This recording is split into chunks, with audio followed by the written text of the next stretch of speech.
المشاهدون الأكارم، طبتم أوقاتنا أينما كنتم بكل خير. نشرة الأخبار نقدمها من الفضائية الارتيان، نستهلها كالعادة بأهم وأبرز العناوين.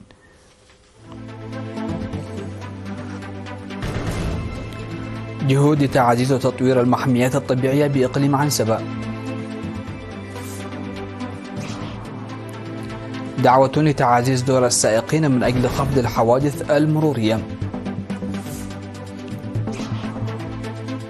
مطالبات للحد من أضرار المشروبات الكحولية بالتوعية.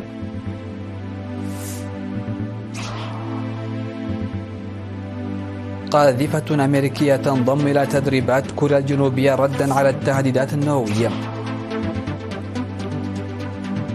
الاتحاد الأوروبي يفرض عقوبات جديدة على روسيا.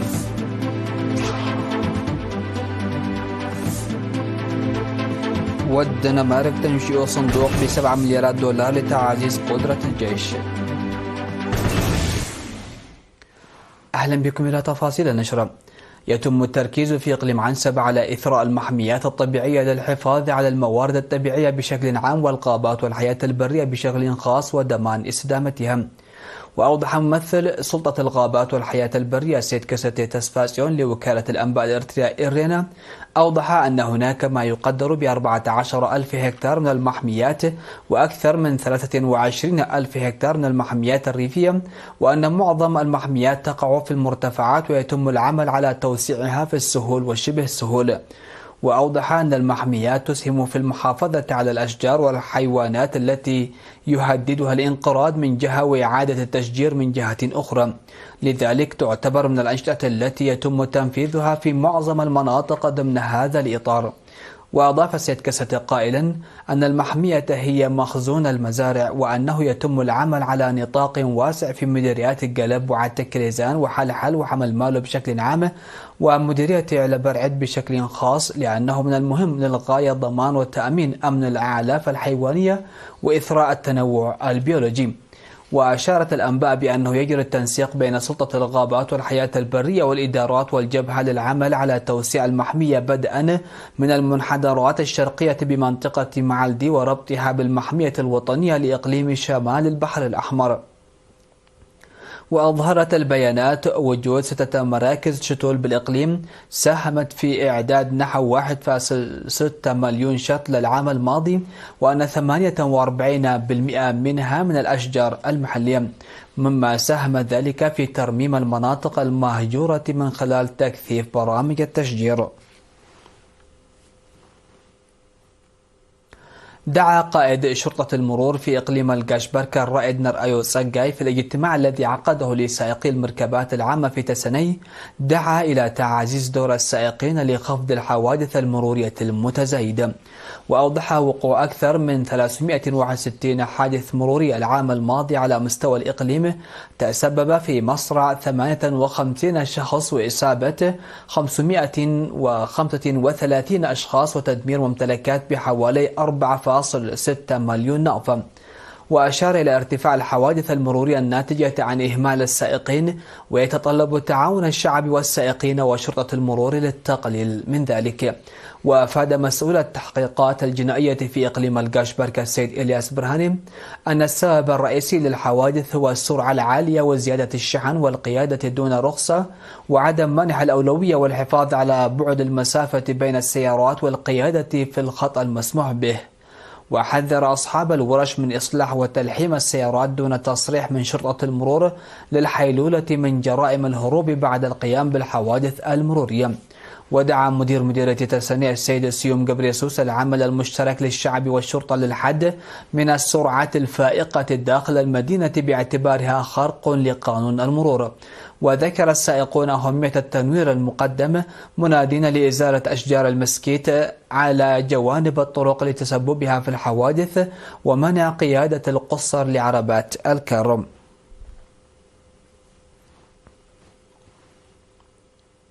دعا المهنيون إلى الحد من أضرار المشروبات الكحولية الصحية والمتسببة في الوفيات والجرائم، وذلك من خلال التوعية.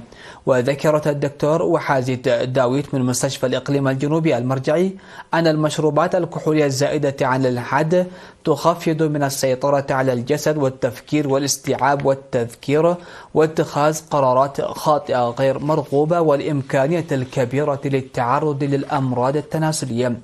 وقالت إن أغلب أعمال الاغتصاب والانتحار تنفذ أثناء السكر في المستوى العالمي، مشيرة إلى أن الدراسات أكدت على أن 75% من الاغتصاب تجري أثناء السكر، وأن 55% من النساء المغتصبات يتم اغتصابهن وهن سكارى.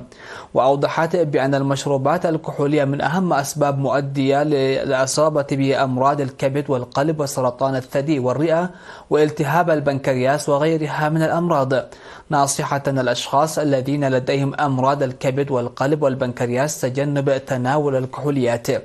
وحول الفهم الخاطئ بأن شرب الجعة أي البيرة جيد للحوامل، ذكرت بأن تناول المشروبات الكحولية أثناء الحمل يؤثر سلبا على الجنين في قدراته المستقبلية في التفكير والفهم، ويجب على الأمهات تجنبها.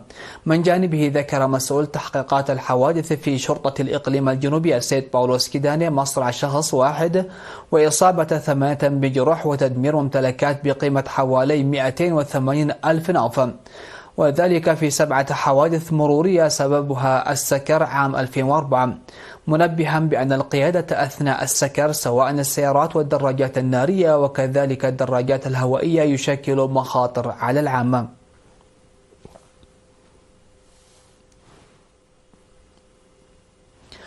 قام الإرثيون المقيمون في جنوب إفريقيا والسعودية وألمانيا وهولندا بأنشطة وطنية مختلفة. وعقد الإرثيون في مدينة كالن الألمانية سيمينارا يوم 15 من فبراير حول الأوضاع الراهنة في البلاد بالمقارنة مع الأوضاع العالمية وتقوية التصدي والتنظيمات الوطنية. وقدم قنصل إريتريا العام في فرانكفورت السيد كبراب تقستي توضيحا في السيمينار حول دور الشعب في الداخل والخارج في برامج التصدي، مذكرا العمل بجد للإيفاء بمتطلبات المرحلة من خلال تقوية التنظيم والتأطير. كما عقد سفير إريتريا في جنوب أفريقيا السيد صالح عمر سيمينارا يوم 16 من فبراير للإريتريين في مدينة جوهانسبرغ بشأن الأوضاع الراهنة في البلاد والمنطقة وتطورات الأوضاع في منطقة القرن الإفريقي وجهود تطوير علاقات إريتريا وتوسيعها.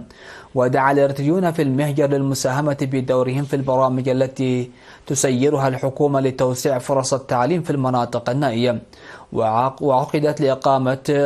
وعقدت القائمة بأعمال السفارة الإريترية في المملكة العربية السعودية السيدة وين جرزجهر عقدت اجتماعا يوم 14 من فبراير لأعضاء الجالية الإريترية قدمت فيه توضيحا عن الأعمال الدبلوماسية والسياسية والتنموية المنفذة عام 2024 والتقرير السنوي. وقرر الأعضاء بعد مناقشة التقرير التبرع لتطوير مدرسة الصمود الداخلية في منطقة وغريت. وكان الإريتريون في الدمام وضواحيها بشرق المملكة العربية قد أكدوا في اجتماع عقدوه يوم 7 من فبراير على المساهمة في برامج التنمية.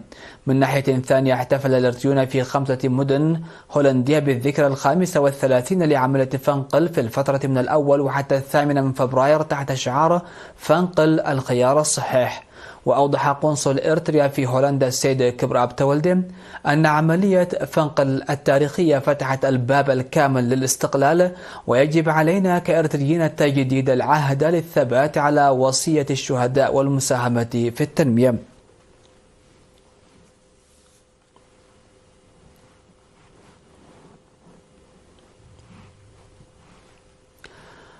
نظمت جمعية المكفوفين الإريترية محاضرة في 18 من فبراير الجاري بعد دقائق لمساعدة المكفوفين على الاعتماد على أنفسهم ومعرفة حقوقهم وواجباتهم الاجتماعية. وذكر مستشار الجمعية السيد جبر مسك الفسحة أن الهدف هو الاستماع إلى مشاكل ومطالب المكفوفين ولإيجاد الحلول وحثهم على ضمان استفادة الأعضاء من الدورات التأهيلية والقروض وفرص العمل التي تتاح لهم. وأوصى المشاركون على بذل جهود جادة وحملات لجلب المكفوفين في المناطق الريفية للمدارس. وناشد رئيس الجمعية الوطنية للمكفوفين السيد داوود فساحية في كلمته الختامية المجتمع والإدارات لتقديم الدعم اللازم للمكفوفين، موضحا أنه يتم اتخاذ خطوات جادة بالتشاور مع الشركاء والمؤسسات المؤثرة. مشاهدينا، كانت هذه حصيلة الأنباء على الصعيد المحلي. فاصل قصير ومن ثم نعود لمتابعة الأنباء على الصعيد العالمي، فتفضلوا بالبقاء معنا.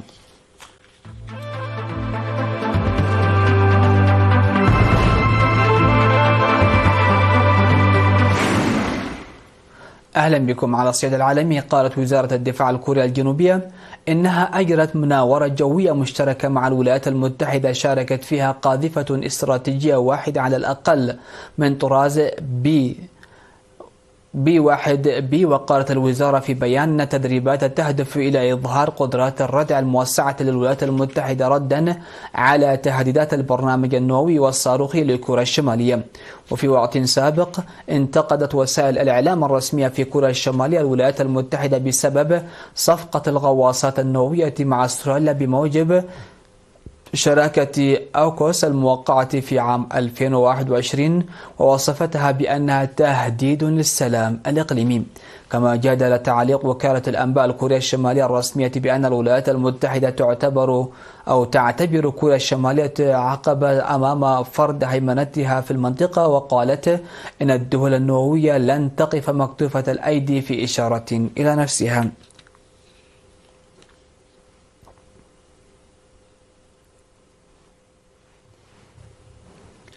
فرض الاتحاد الأوروبي حزمة جديدة من العقوبات على روسيا في خطوة تتزامن مع جهود الرئيس الأمريكي دونالد ترامب لإطلاق مفاوضات بشأن الحرب في أوكرانيا. وأثار هذا التطور تساؤلات حول مدى استدامة القيود الأوروبية على المدى الطويل، خاصة في ظل التحركات الدولية لإعادة تقييم الاستراتيجية تجاه موسكو. وكان وزير الخارجية الأمريكي ماركو روبيو قد أشار إلى أن أوروبا ستدعى في نهاية المطاف إلى طاولة المفاوضات لمناقشة تخفيف العقوبات على الكرملين. وتشمل العقوبات الجديدة حظرا على واردات الألمنيوم الأولى الروسي، وهو قرار طالما نوقش في الماضي لكنه لم يحظ بالاجتماع بسبب مخاوف بعض الدول الأعضاء من التداعيات الاقتصادية.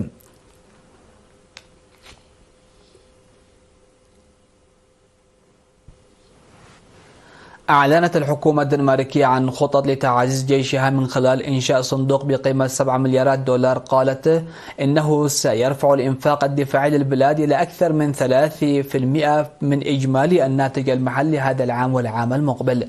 ويهدف الصندوق المقترح إلى تسريع وتيرة تعزيز القدرات القتالية للدولة العضو في حلف الشمال الأطلسي الناتو، ويمكن أن يساعد أيضا في تقديم دعم عسكري إضافي لأوكرانيا. وقالت رئيسة الوزراء ميتا فريدريكسن أن مستوى الإنفاق الجديد سيكون الأعلى منذ أكثر من نصف قرن حسب ما ذكرت هيئة الإذاعة الدنماركية. وأنفقت الدنمارك 2.4% من إجمالي الناتج المحلي على الدفاع العام الماضي، وهو ما يتجاوز الهدف الحالي البالغ 2% لأعضاء الناتو. ويأتي هذا التوسع الأخير في الميزانية العسكرية الدنماركية بعد أن دعا الرئيس الأمريكي الجديد دونالد ترامب الدول الأوروبية إلى زيادة إنفاقها على الدفاع.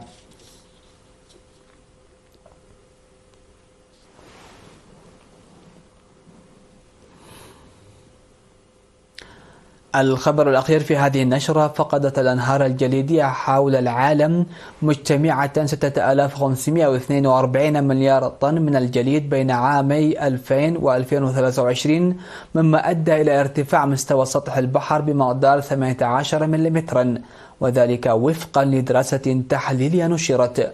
وخلال هذه الفترة فقدت الأنهار الجليدية 273 مليار طن من الجليد سنويا في المتوسط، وفقا لدراسة نشرت في مجلة نيتشر كجزء من مشروع مقارنة توازن الكتلة الجليدية. وشارك في المشروع مئات الباحثين من جميع أنحاء العالم، حيث جمعوا بيانات متنوعة من قياسات ميدانية لإنشاء سلسلة زمنية سنوية لتغير الكتلة الجليدية لجميع مناطق الأنهار الجليدية في العالم بين عامي 2000 و2023. ووجد الباحثون أنه منذ عام 2010 فقدت الأنهار الجليدية حوالي 5% من إجمالي حجمها، حيث خسر وسط أوروبا وحده 39% من جليدها، بينما فقدت مناطق مثل جزر القارة القطبية الجنوبية وما تحت القطب الجنوبي حوالي 2%.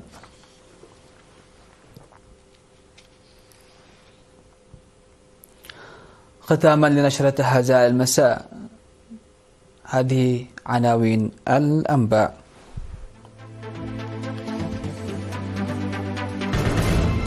جهود لتعزيز وتطوير المحميات الطبيعية بإقليم عنسبة. دعوة لتعزيز دور السائقين من أجل خفض الحوادث المرورية. مطالبة للحد من أضرار المشروبات الكحولية بالتوعية.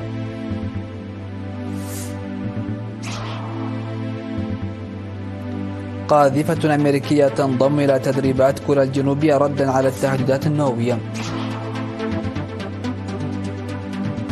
الاتحاد الأوروبي يفرض عقوبات جديدة على روسيا.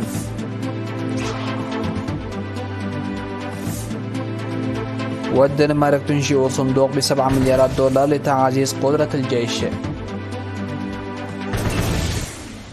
سادتي سيدات، هكذا نكون قد وصلنا وإياكم لنهاية نشرة هذا المساء. هذه تحيات الفريق العامل، والسلام عليكم ورحمة الله.